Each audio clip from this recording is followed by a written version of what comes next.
Oh, there you are. Hey, welcome to the show. It's Monday, March 25th, 7 o'clock. I'm here on time. Um, Joe's not. If you aren't, well, I'll wait. I'm here anyway. It's the day before I'm going away on vacation. So this is going to be hopefully a nice, fast show and get this done because in less than 24 hours, I'm going to be on a plane all the way to sunny Mexico. And so got a few things to talk about this week. Going to talk about Candace Owens and her departure from the Daily Wire. I think it's been kind of a long time coming, but it's finally happened. She's been kind of mouthy with Ben Shapiro for the last little while, which has been weird. But anyways, we'll talk about that. Also, X or Twitter, whatever way you want to call it. We got to get used to X, I guess.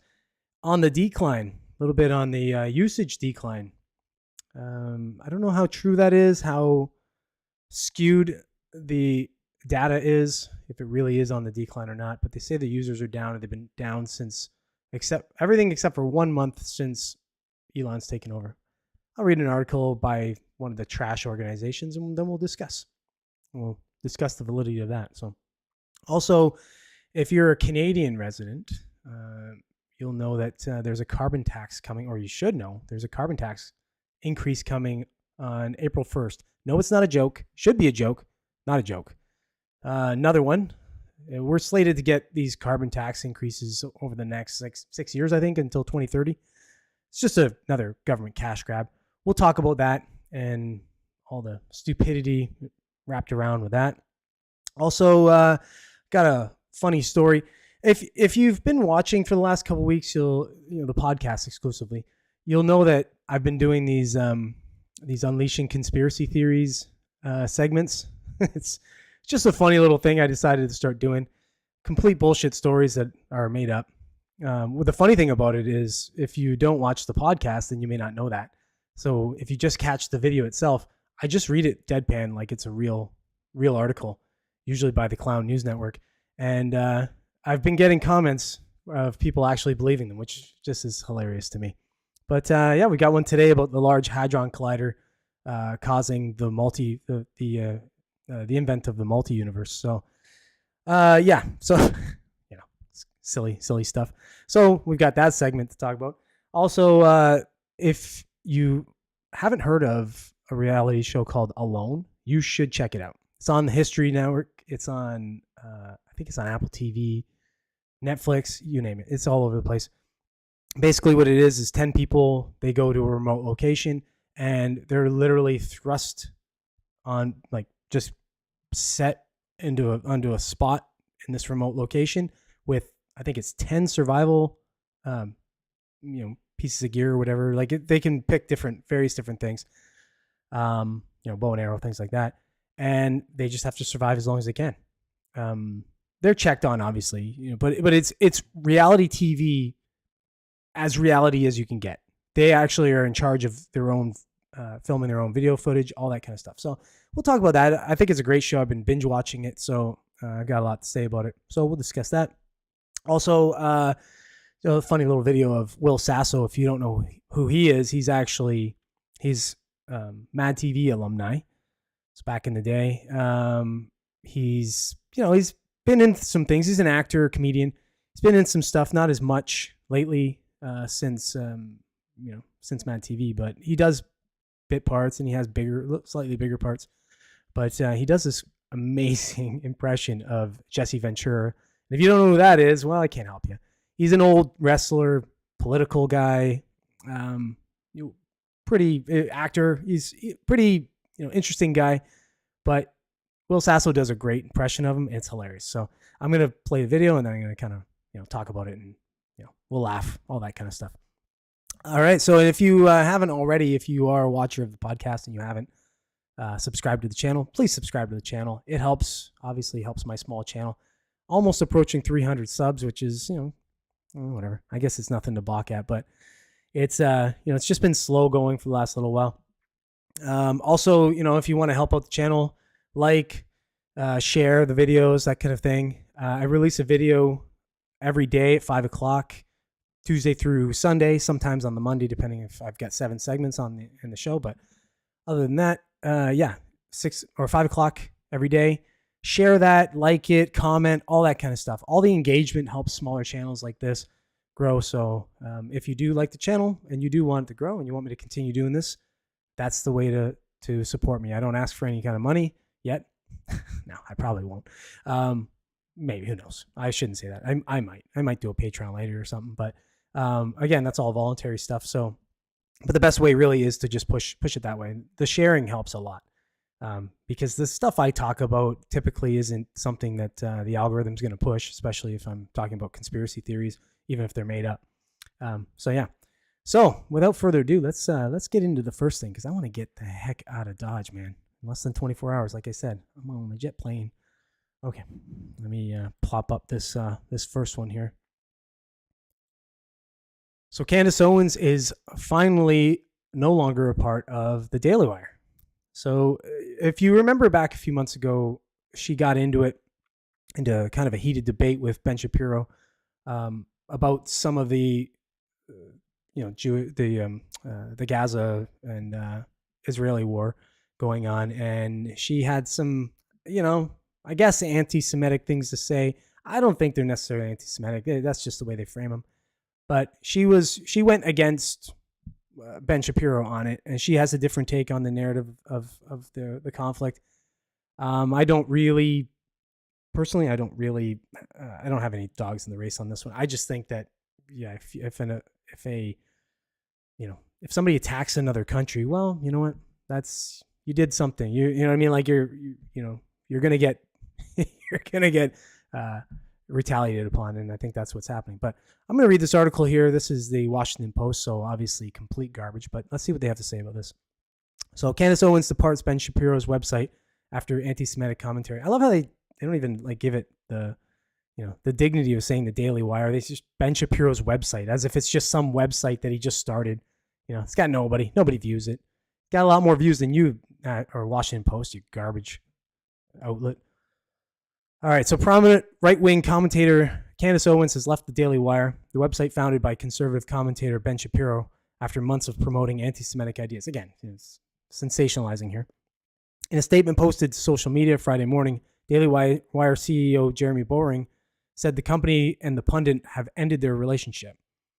The rumors are true. I am finally free, Owens said in her own post. You're finally free? They were holding you in some way? Get out of here. The details of Owens' exit weren't immediately clear, but it follows increased tension over anti-Semitic rhetoric that pitted Owens against Shapiro, who is Jewish, and the rest of the site's more mainline conservative figures. The Daily Wire didn't respond to a request for further comment. Owens couldn't be reached for an immediate comment.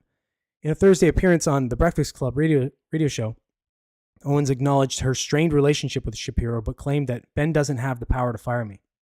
Okay. Owens' split with the Daily Wire represents the latest example of a high-profile conservative figure contending with the expectations of a more staid employer.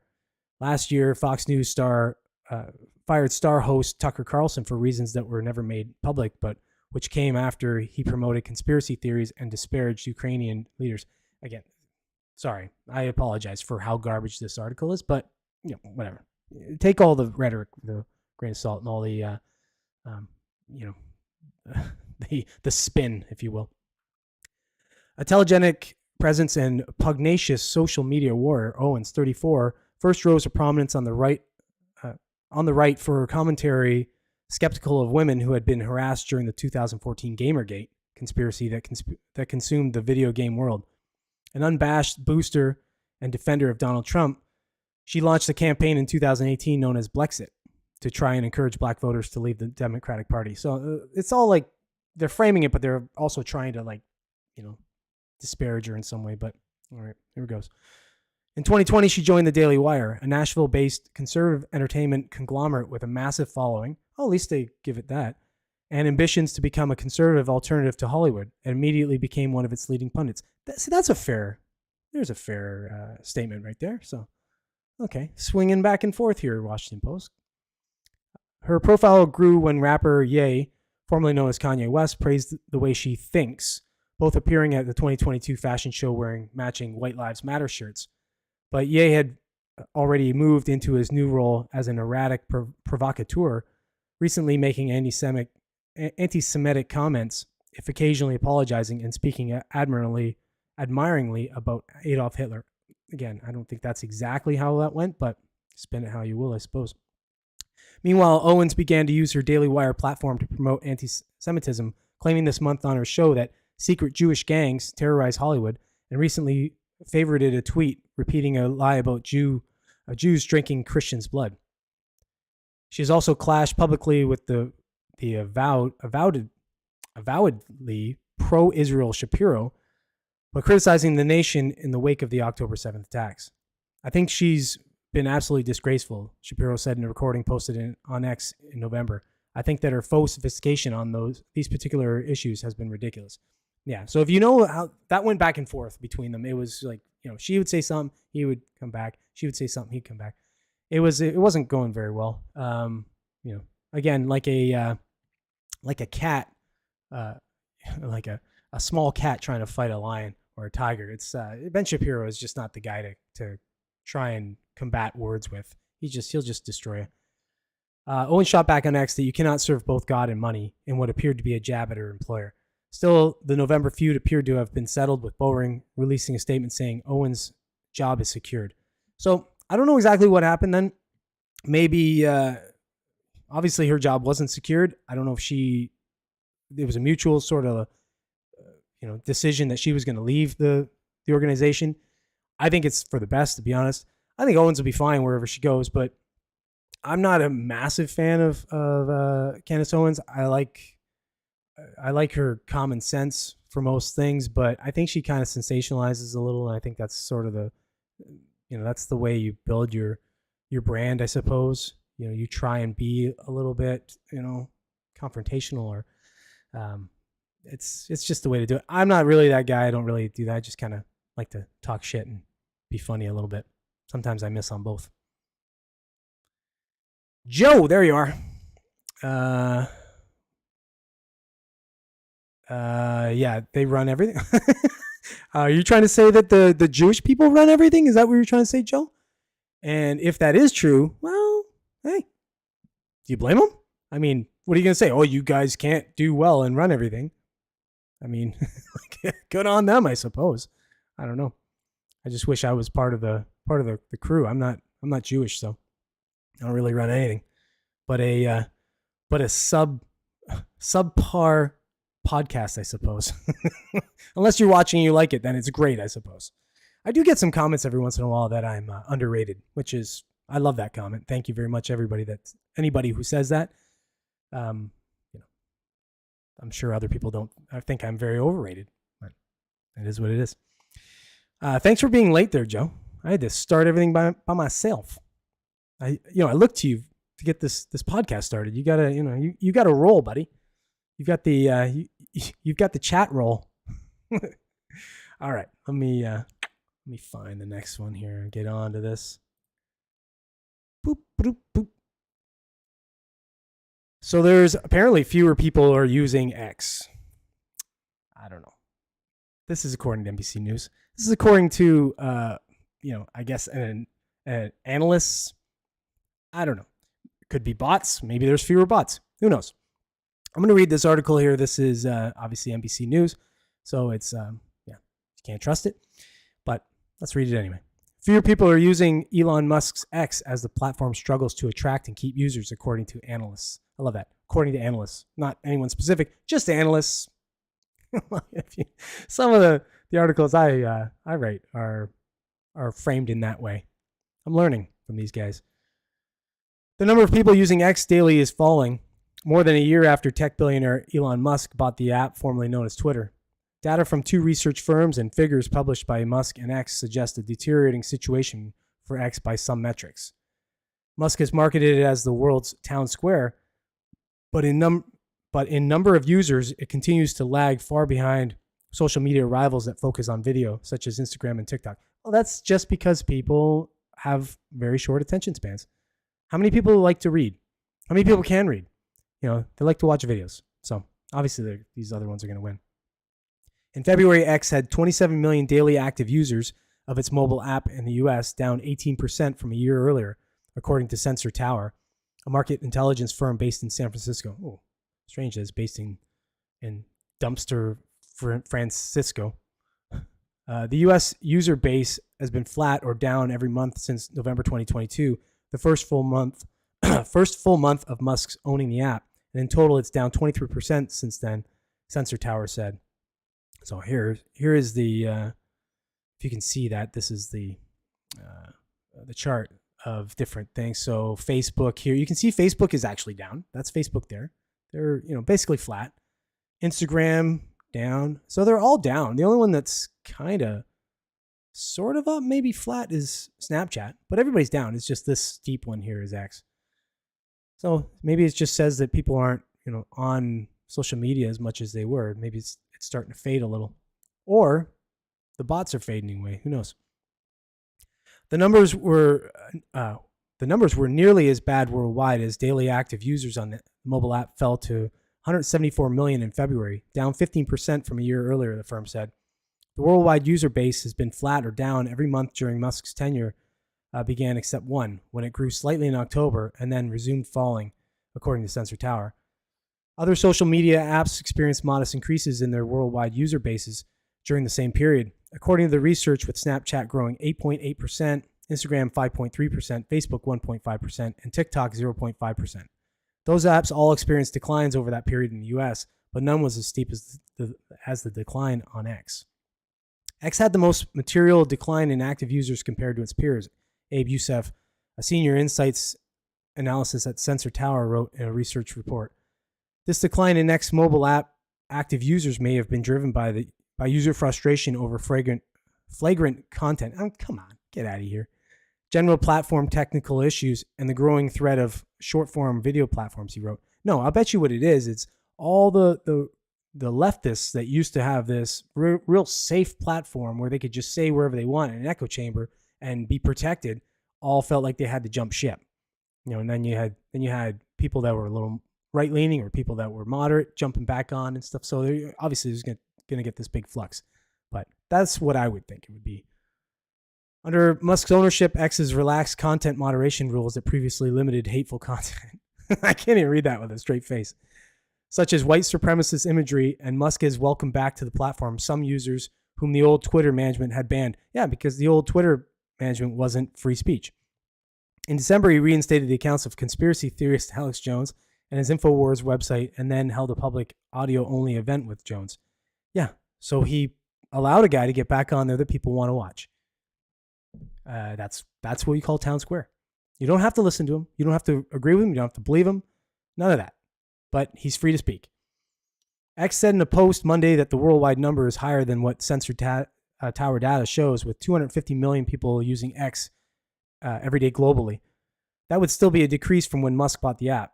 Musk said in 2022 that at about the time he completed the purchase in late October, Twitter had about 258 million monetizable daily active users, the company's metric at the time.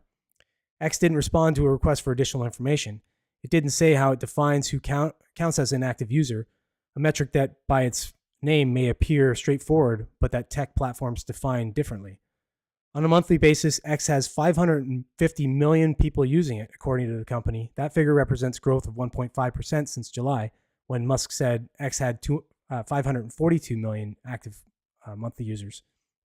Sensor Tower defines a daily active user as someone who registered a session of at least 2 seconds in length once in that day.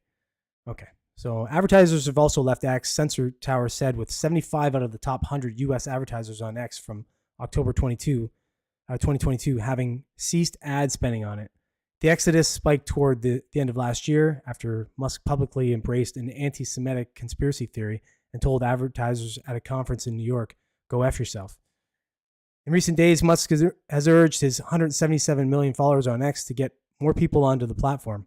On Sunday, he posted instructions for how to share posts with friends, a basic function of social media. Please send links from this platform to your friends who are still being misled by the legacy media, he wrote in a separate post on Sunday. Okay, so yeah, maybe they're down, maybe they're not down. These are analysts.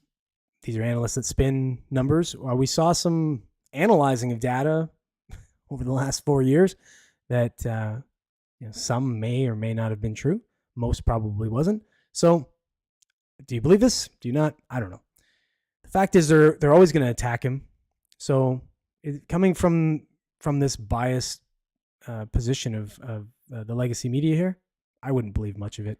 I think it's probably going to be fine. What are you saying there?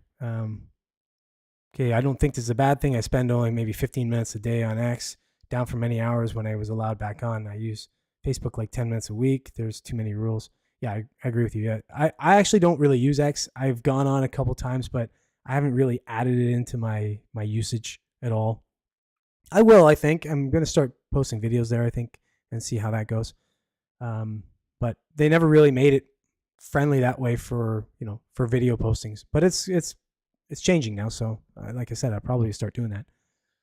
And I got tired of being banned for things that come out as true years later. Yeah.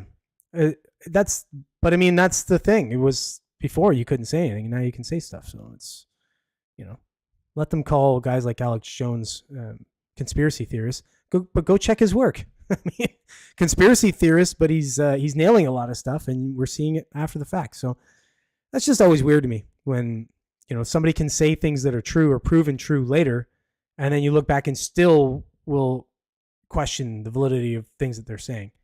I would think that they would gain some, that they would gain some of that, some credibility. It's kind of like, okay, so I started watching a show called Monk. It's an old show back, I think, early 90s or early 2000s, I mean, something like that. A guy who's got some mental issues after losing his wife. But he's basically brilliant, and he's right about pretty much everything he says. But then this is where this correlates. Then the captain of he used to be a cop. The captain of the police is always, he's always contradicting him, or he's always basically calling him an idiot, like that he doesn't know what he's talking about, that kind of thing. But that's basically everyone. It represents the captain. And Alex Jones is basically Monk. But they're never going to catch up. They're never going to say, oh, well, you know what? Hey, you were right the last 5 times. So, we're going to just give you the benefit of the doubt on this one. And, if you're wrong, right? They're just always going to say he's wrong. And they're going to focus on the absolute worst thing he's ever said, which is the Sandy Hook stuff. And they're going to discredit everything he's ever said. So that's just what they do, right? Anyways, I digress. Let's get on to the next thing here. This is not going to matter to a lot of people watching this, but if you're Canadian, actually it should matter to you because it might be coming south of the border soon. We got a carbon tax up here in Canada. If you watch the show, you'll know that I'm Canadian, and we've got the worst government we've probably ever had, at least in my lifetime. And now we pay for it. Every year we get a carbon tax increase, and this year's no different. April 1st, it seems like April Fool's Day is a good time for this kind of thing because it is a joke, but we're getting a new one. So I'm going to read this article. This is the CBC. So this is the propaganda arm of Canada that likes to push the current government's agenda. So let's read. Let's see what they have to say. What's behind the carbon tax, and does it work? With the federal government under pressure to freeze its planned increase to the carbon tax, policy experts are calling for a clear-eyed debate over the legislation and its role in the country's climate goals. Conservative leader Pierre Poilievre, along with 7 premiers, have called for the scheduled April 1st hike to be scrapped, saying it will only make inflation worse. The Tories, when they say that, they represent the Conservative government in Canada. The Tories threatened a non-confidence vote against the government over the issue, which failed on Thursday. Here's a look at how the policy is supposed to work and what extent it is effective. How much is the tax going up? So the carbon tax, also known as a price on carbon, came into effect at $20 per ton in 2019. It has steadily climbed in the years since and is scheduled to rise from $65 per ton to $80 on April 1st. It is scheduled to go up another $15 each year until 2030 when it reaches $170 a ton. The gradual increases are meant to act as a financial incentive for people and businesses to change their behavior to burn less fossil fuels and transition to greener forms of energy. For instance, a homeowner would be compelled to retrofit their home to save on heating, install a heat pump, or switch from a gas-powered vehicle to an electric with the current grid that can't sustain all the electric cars. So that's a good idea. The current carbon price isn't high enough to have much of an effect on consumer behavior, but as the levy rises, the incentives to use less fossil fuels will grow, says Christopher Reagan, the director of the Max Bell School of Public Policy at McGill University. We shouldn't be thinking about this over a few months or even a few years. We should be thinking about this policy over the longer term, said Reagan, who was also the former chair of the Eco-Fiscal Commission, a group of experts that advocated for a carbon tax. The April 1st increase will only amount to about 3 cents more per liter of gasoline. By 2030, though, the price on carbon would add nearly 40 cents per liter. Reagan says the scheduled increases should be maintained to allow businesses to plan their costs and make decisions accordingly. What's funny about this is you think this carbon tax is some kind of deterrent. It's not. It's just a cash grab. So Canadians are still going to drive. There's not what's going to change. You're going to suddenly drive less. Suddenly you're just going to go and grab yourself an electric vehicle. Suddenly have $75,000 to go buy an electric vehicle, and you're going to magically save the planet. It's not going to happen. You're just going to get gouged more. Everything else is going to cost more because everything relies on fossil fuels. Transportation in general is just going to bring the prices up of everything. So your food's going to cost more, your clothing, your everything. Anything you can think of relies on, in some way, carbon, this carbon footprint. Okay, so you want, especially businesses who are planning for the future, you want them to have some certainty about where the carbon pricing is going, he said. So the carbon tax applies to residents in Newfoundland and Labrador, New Brunswick, Nova Scotia, and Prince Edward Island, Ontario, Manitoba, Saskatchewan, Alberta, Yukon, and Nunavut. So if you're unfamiliar with Canada, that leaves 3 provinces, well, 2 provinces and 1 territory. It'll be Quebec, British Columbia, and Northwest Territories are the other 3 that aren't going to be a part of this. They have their own thing going. So 90% of the government revenues are returned to households in those provinces, though, through a quarterly rebate program, with households receiving a quarterly payment based on family size. So again, garbage. That's a complete horseshit statement, but all right. The other 10% is to help grant recipients such as businesses and schools reduce their fossil fuel consumption. BC, Quebec, and Northwest Territories have their own carbon pricing mechanisms that meet federal standards, so they aren't part of the federal tax rebates.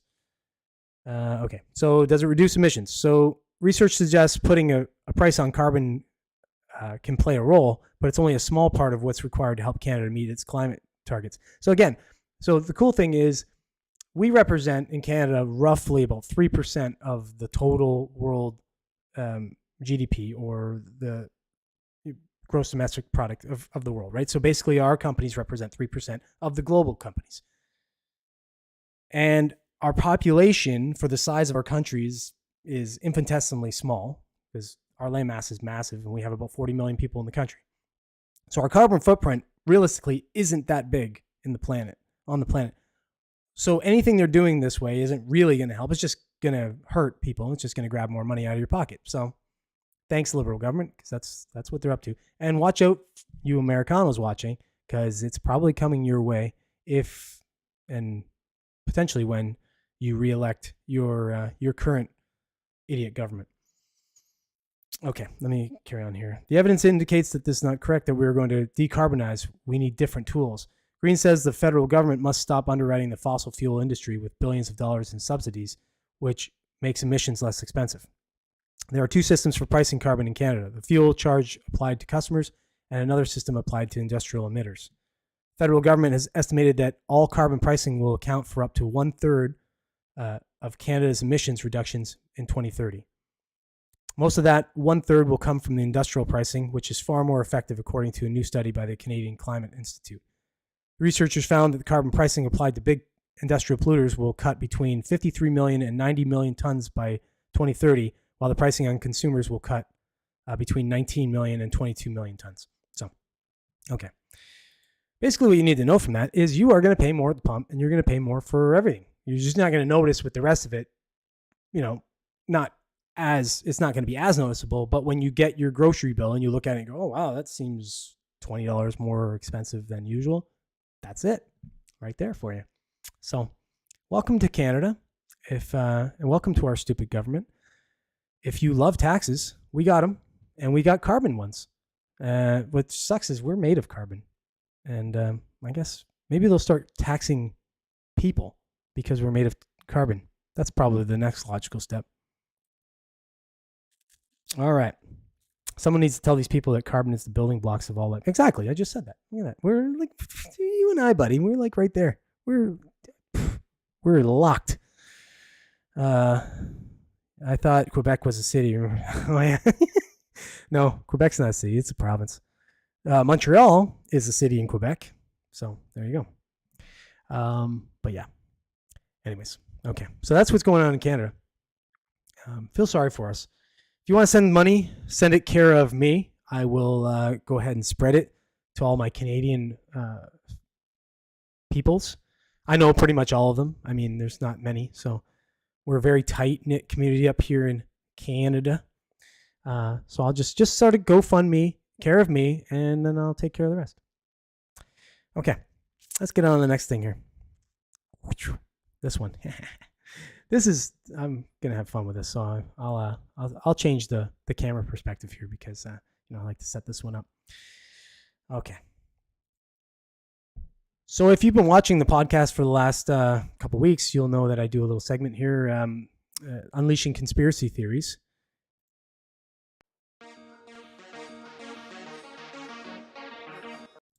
There's my nice little intro screen to it. In this segment, I just read a conspiracy theory, an article about a conspiracy theory of some sort. And, you listen, you like it, you comment, whatever. We discuss its validity, whatever you like. So this week's article is by our friends at the Clown News Network. As always, that's pretty much where all of them come from. Here we go. So this is entitled Large Hadron Collider Tore the Fabric of Space and Created the Multiverse. Okay, here we go. Space may be considered the final frontier, but what if the human species are responsible for creating the final frontier? Science has suggested that with the creation and subsequent first use of CERN's Large Hadron Collider, a large tear has been created in the fabric of space and birthed the existence of the multiverse. As we've all been conditioned to simply trust the science, researchers have literally doing nothing to prove or disprove this theory, but state it's 100% verified and will not accept any contention. In a 2023 science fair held in the small rural region of Portland, Oregon, 12-year-old student scientist Carly McLeod compiled the thesis, which later became a full diorama with help from her stepdad Jim, that gained the attention of science fair attendees and made the front page of the school paper. Local news picked up the story and ran a small piece on their noon news broadcast, and the science was born. When the Large Hadron Collider smashed the particles, or whatever, together, the crash caused a really big light that was blinding and opened up a tear in space, claims Carly in a recent interview with CNN conducted at her new office at the Oregon Institute of Technology. If we continue to use science to smash stuff together, we're going to create more holes in the space fabric and cause problems for the universe. CNN reached out to renowned physicist and social propagandist Neil deGrasse Tyson for the official word as the galactic representative for science. The science checks out, said Tyson. As long as a bunch of people believe this, and there's no actual way to prove or disprove it, I believe there's no way you can't believe this, and if you do, you're simply anti-science and hate kids. The Oregon Institute of Technology has given Carly McLeod tenure at the esteemed institution and unlimited access to grants and government funding to conduct her research. She plans on building a table-sized model of the Hadron Collider for the next science fair, where she hopes to get the attention of the UN and make an emotional speech to garner support from the global community to push her science-based agenda. She says, however, she'll still need help from her stepdad, Jim. So, yeah, global or multiverse created by the Large Hadron Collider. Crazy, weird, wild stuff. Is it, is this true? Is this just conspiracy theory? Who knows? I mean, the Clown News Network reported it, so it's quite believable. We gotta watch ourselves here, because when we're doing science, we know that sciencey stuff can produce some unwanted things like this, obviously, and some of the stuff we've dealt with in the last 4 years. So just be mindful of that. Oop. Okay, so what do you think of that one, Joe? Did you like that one? What are you reading here? What are you writing here?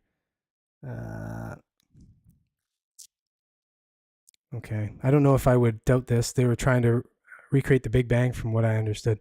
Yeah, it's true. Listen, okay, I totally made that up. It's completely 100% bullshit. But hey, you can make up bullshit. That's the funny thing about this. You can just make up bullshit, spin it any way you want. Obviously, I put a whole bunch of nuggets in there for you to read and go, like, obviously this is a joke. But if I can do that, and I can kind of make it sound, I mean, I do it to make it sound bullshitty on purpose, but I could do it the other way where I can make it sound very legit, and you might just believe it. They're obviously doing that. So, just saying. Remember when they were talking about the Hadron Collider creating black holes, or a black hole that would engulf the Earth? that was the worry initially, but who knows? You've heard what? What? You've heard this theory with the multiverse with that? Because it came from my brain. This one came from my brain. Unless potentially, I guess, I can't rule out the fact that maybe I heard it in passing somewhere and I've just brought it up. It's come out of my reptilian brain, and I made it up in the 15 minutes I wrote that little blurb today. But yeah, I don't know, anything you can imagine, anything that you can kind of, add pseudoscience to and make sense of, sounds plausible, I suppose. I don't know. But anyways, that was nonsense though. Yeah, maybe I should. Maybe I should. Is it like, have you run it through the Google machine and seen if it actually exists? Because it's going to exist now that I have it. It's out there now. It's going to be out there, especially when I release this video. It's going to be out there. So don't trust everything you read on Google. That's basically what I'm trying to say here. Okay, let's get on to the next thing here. So the show alone, if you don't know what it is, you need to watch this show. You need to go check it out. If you like, if you like reality TV, if you like survival, you like raw stuff, this show is got all that.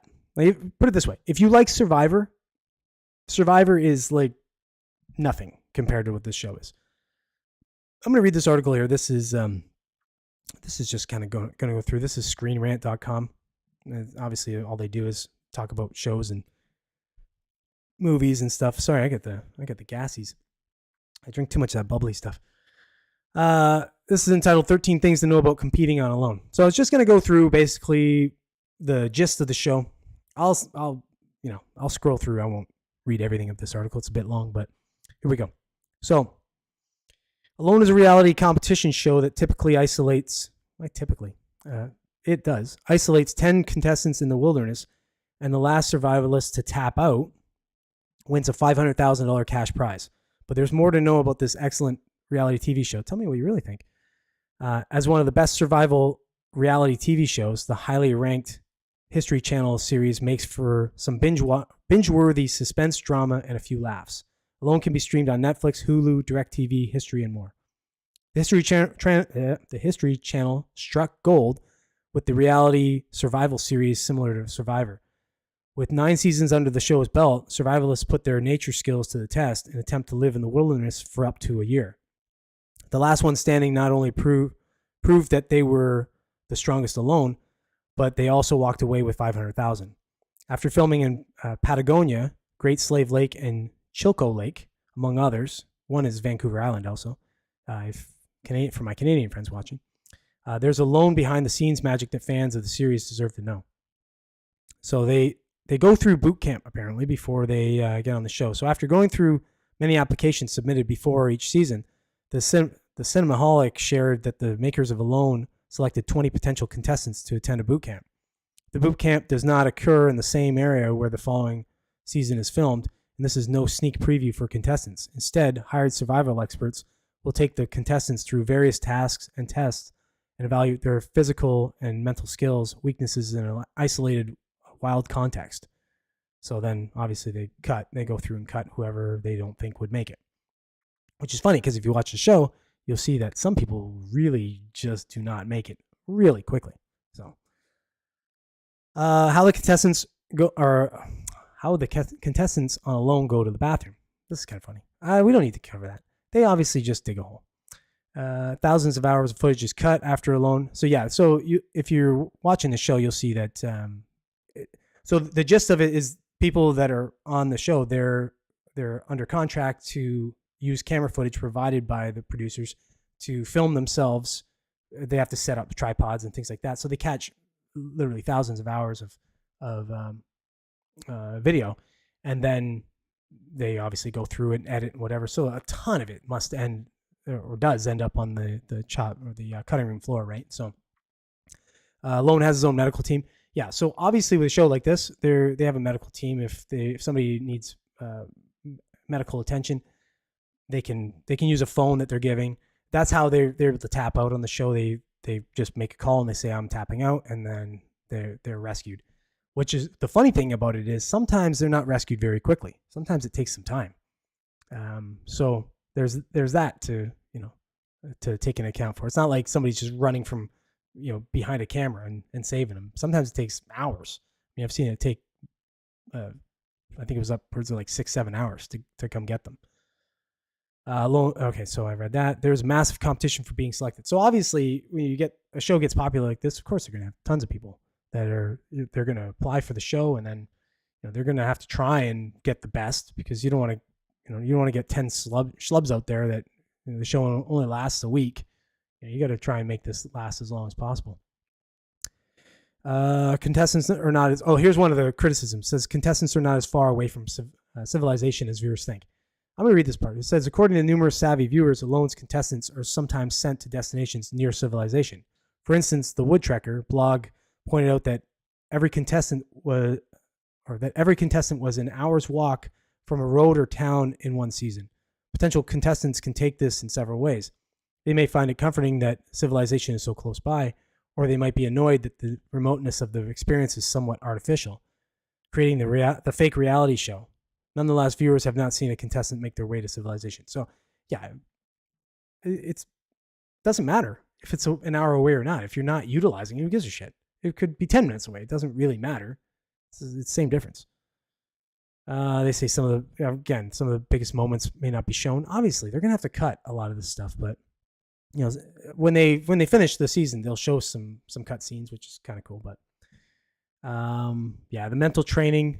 Yeah, so they say past winners say mental training is just as valuable as physical training. Of course, anybody who knows any kind of isolation, it's just as much mental as it is physical. You're gonna go a little crazy in the mind before even you start to break down physically, right? But safety items are given to contestants in case of emergency on Alone. So they give them a med kit, and obviously they can do their own, sort of repairs on themselves. In one season, I was watching somebody was utilizing that case quite a bit. But it's funny that it's kind of like a criticism of it. True survivalists would say, why are they doing that?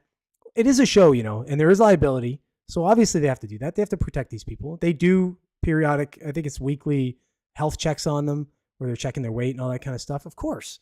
Imagine you go, you just leave them for 3 months and then find out one's dead. That's not gonna go very well. So obviously that's how it has to go.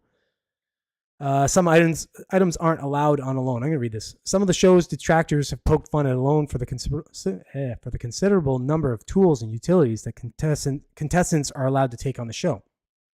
Regardless of the tools, it is worth noting how difficult the depicted experiences are, and that many permitted items are administered purely for safety precautions.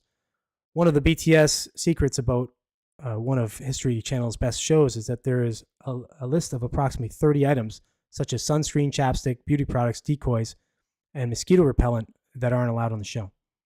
Contestants are on Alone expect to lose weight. Yeah, so if you're out there surviving for a number of weeks, months, whatever, you're going to lose some weight.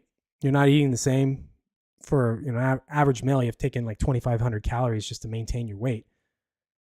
That's gonna be a lot of fish or whatever else you're eating out there, right? So the one guy that I shouldn't read this because spoiler alert.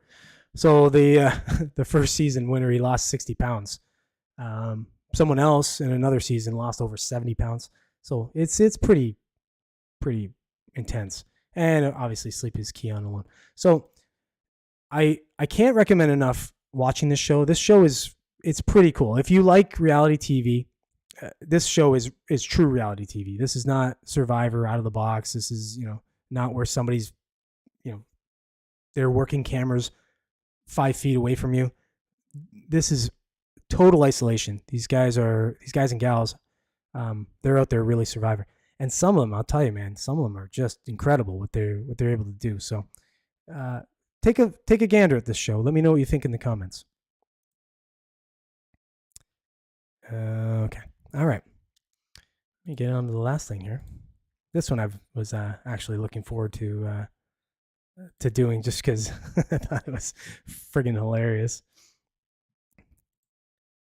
So if you don't know who Will Sasso is, you might know. He's been doing the podcasts. Like he's in a new show. I can't remember the name of it. Whatever. He's kind of making the rounds again, but he's getting famous for doing this pretty cool impression of Jesse Ventura. And if you don't know who Jesse Ventura is, well, he is a former wrestler. He's a former politician, actor. He's done a number of things. This guy wears a lot of hats, but he's kind of a little bit of a weirdo now.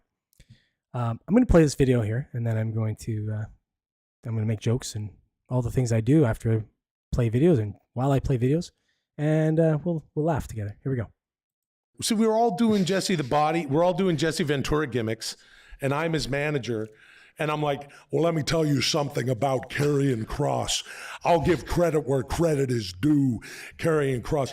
And it's not even going to be close, Roman Reigns. And then Karrion goes, close only counts in horseshoes and hand grenades, Jesse. Yes. That's right. And then and then his lovely wife also speaks as Jesse Ventura. Wow. That would be amazing. And then Jesse himself actually comes out. He's more like this now, I spend 6 months out of the year. I'm down in the Baja. I'm not even here most of the time. I have somewhere north of 150 dogs, wild dogs they all answer to me. They all understand that I'm the head honcho, their main hermano, and we get down there. I don't know if you know this, but the Baja, the fish taco started in the Baja because the Japanese fishermen rambles on keep just the worst parts of the fish for themselves when they would go to sell the fish. So they had the rotting part, and they would tempura batter it, beer batter it, and fry all the stink out.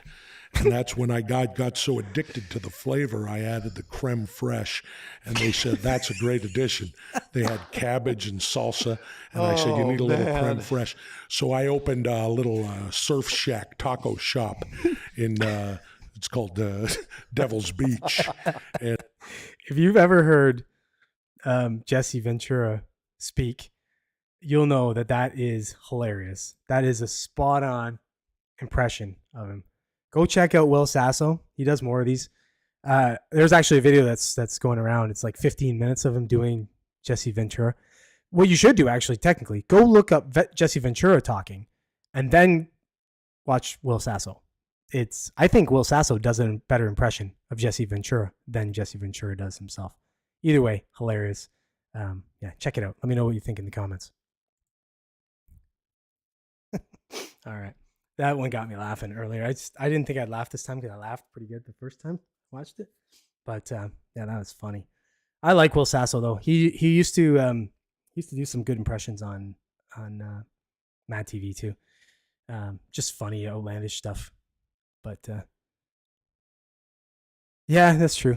Listen, I did blast through kinda. I mean, I'm at 49 minutes, buddy. That's 10 minutes less. I'm gonna finish off, and I'm gonna be well under an hour. So. I got rambling a little bit on the Alone show there. That video went on probably 8 minutes. That's probably not going to do very well. but whatever. It is what it is. I don't know. Listen, I'm by myself. I just get rambling on. I'm reading stuff. I'm talking. It is what it is. If you are viewing, I see there's a few. There's been a few the whole time. So thanks for watching the podcast if you have been. If you're not already subscribed to the channel, subscribe to the channel. Just do it already. I promise I won't come get you. If you do watch and you don't jump into the comments, I don't know why. Jump into the comments. I'm very friendly. I won't bite. I don't think so. Anyway. Depends, I guess. But all right, I won't bite. But you can jump into the comments. I'll talk to you. We'll talk to each other. It'll be great. Joe will get some. Joe gets lonely over there, right? Especially when I'm in the middle of the video and I'm not responding to what he's saying. He gets very, very upset over there. So get in there, talk to Joe. He's lovely. He's a lovely gentleman. He'll welcome you with open arms. And yeah. Anyways, then check out the videos if you didn't catch all the podcasts and you don't want to watch the whole thing again, but you do want to watch some of the segments I talked about. You can catch them in small bit-sized pieces. In this case, because I'm off next Monday, I'm going to spread them out a little bit. So basically, you're looking at these 6 segments are going to be dropped this Wednesday, Friday, Sunday, following Tuesday, Thursday, Saturday. So I'll spread it out so you can catch one of the 6 segments I talked about today. And like, share, all that kind of stuff. Anything you can to help the small channel, that'd be great. The comments help too. I don't care if you want to say something negative. That's funny to me. I like the negative comments too, to be honest. As long as you're funny. If you're just stupid, you're stupid. Whatever. I'll kind of ignore the stupid ones if they have no humor to them. But if they've got humor in there, just make fun of me. I don't care. I've grown up. I grew up getting made fun of, so it's fun for me. I actually get a really good laugh out of that kind of stuff. And the nice ones are good too. So don't think I want all the bad ones. I said the opposite of what you are. I have very thick skin. I've been made fun of my whole life for various different things, and it doesn't bother me. So obviously, I do a podcast by myself. Like, I'm just opening myself up for absolute ridicule. People can make fun of anything they want to make fun of with me, and I'm leaving myself exposed. There's tons of content of me out there now. So, anyways, okay. Well, thanks for watching. And again, I won't see you next week, but I will see you the following week, which is whatever it is, April the 8th, I guess. Regular time, 7 o'clock. Thanks, Joe, for keeping me company. Yeah, we're from a different time. Well, maybe. You know what? The whole multiverse thing. Maybe you're from a whole different universe, and I'm from a different one. I feel like convergence of universes probably happened somewhere in there. Things got crazy for a while, so it might have. Thanks again. Thanks for being here with me, buddy. I'll see you in 2 weeks. Until then, be safe. Have fun, and and do what you do. Catch ya.